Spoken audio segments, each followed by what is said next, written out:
પલસાણા તાલુકાના કડોદરા જીઆઈડીસી વિસ્તારમાં આવતા કડક હાથે વાહન ચેકિંગ શરૂ કરતા વાહન ચાલકો સહિત અસામાજિક તત્વોમાં ફફડાટ મચી ગયો હતો।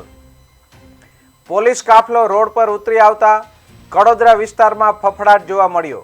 કડોદરા પીઆઈના આદેશ બાદ પીએસઆઈ એમએલ રામાણી પોલીસ કાફલા સાથે જાહેર માર્ગો તેમજ બજાર વિસ્તારમાં લારી ગલ્લા દુકાનવાળા દ્વારા રસ્તા પર મૂકવામાં આવેલ સામાન હટાવી રસ્તા ખુલ્લા કર્યા હતા અને ખાસ કરીને કાયદોની વ્યવસ્થા જળવાઈ રહે એ માટે કડોદરા પોલીસ દ્વારા કડક હાથે વાહન ચેકિંગ કરવામાં આવ્યું હતું।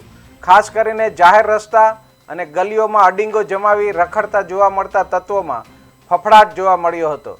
કડોદરા પોલીસનો સ્પષ્ટ મેસેજ હતો કે કાયદામાં રહેશે તો ફાયદામાં રહેશો। રાત્રે તથા સૌની પાર્ક સુધી સઘન પેટ્રોલિંગ કર્યું હતું। શાંતિ સલામતી અને સુરક્ષાને વરેલી પોલીસે આજે ખરા અર્થમાં કાર્ય કરી કડોદરા વિસ્તારમાં કાયદો અને વ્યવસ્થાના ભાગરૂપે મોટી કાર્યવાહી હાથ ધરી હતી।